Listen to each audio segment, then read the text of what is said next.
भारत की राज सत्ता पर कब्जा करना है। जैसे कांशीराम साहब ने बोला था कि जिनका राज होता है उनकी बहू बेटियों का तिरस्कार नहीं होता।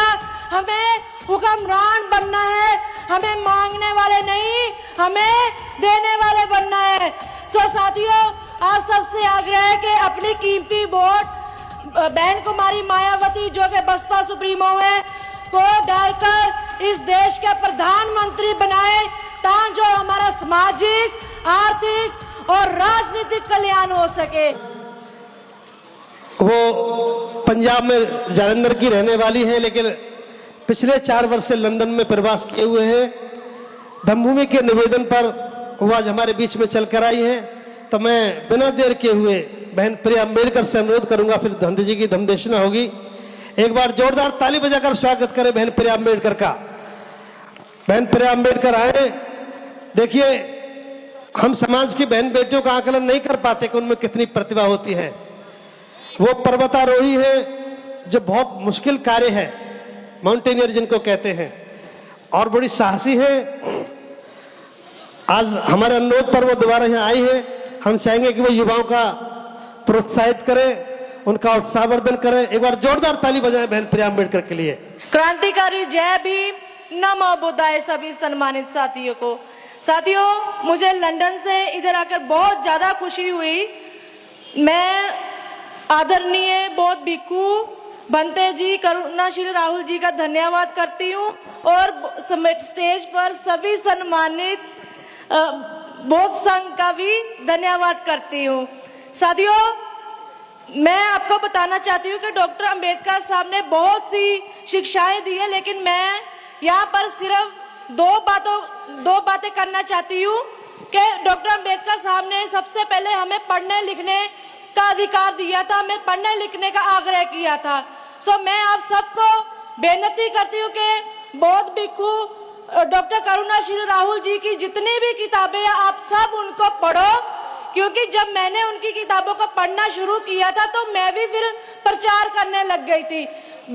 दिमाग में, बुद्धि में बहुत विकास हुआ था।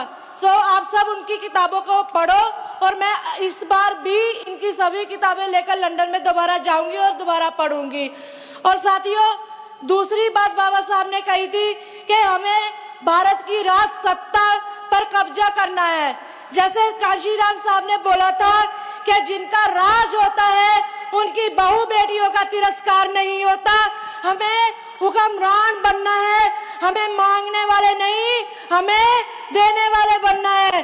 सो साथियों, आप सबसे आग्रह है कि अपनी कीमती वोट बहन कुमारी मायावती जो कि बसपा सुप्रीमो है को डालकर इस देश के प्रधानमंत्री बनाए, ताकि जो हमारा सामाजिक, आर्थिक और राजनीतिक कल्याण हो सके। सो बहुत बहुत धन्यवाद। मुझे इस आंदोलन में और ऐतिहासिक धम्म कारवां में शामिल होकर बहुत अच्छा लगा। उम्मीद करते हैं कि आगे भी, आने वाले वर्षों में भी मैं इसी तरह आपके साथ जुड़ी रहूंगी। हम लोग रहते बेशक विदेशों में है, लेकिन हमारी जड़ें इधर हमारे बोधमय भारत में ही जुड़ी है। बहुत बहुत धन्यवाद। Thank you. जय भीम, नमो बुद्धाय।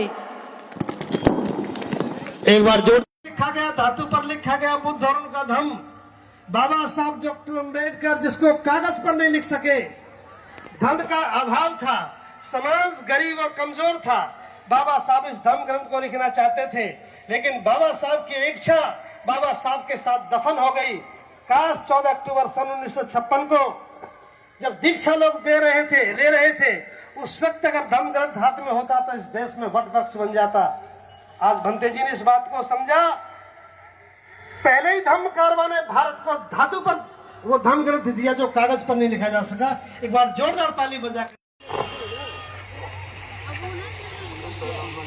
एक छोटी बच्ची गुम हो गई है, किसी को मिल जाए तो मंच पर पहुंचा देना। धन्यवाद। और उसके बाद बस मैं अंतिम बात बता रहा हूं।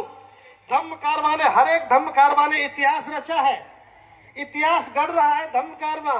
आज देश का बहुत समाज धम्म कारवां की ओर देख रहा है। कही जाती रही, लेकिन भंते जी ने आह्वान किया, दूसरा धम्म कारवां निकला महिलाओं की धार्मिक आजादी के लिए। और मुझे बताते हुए फक्र हो रहा है, जब गंगा जी ने आह्वान किया तो सैकड़ों महिलाओं ने केस कंबल कराया, सिर का मुंडन कराया, चेहरे के प्रतीक बता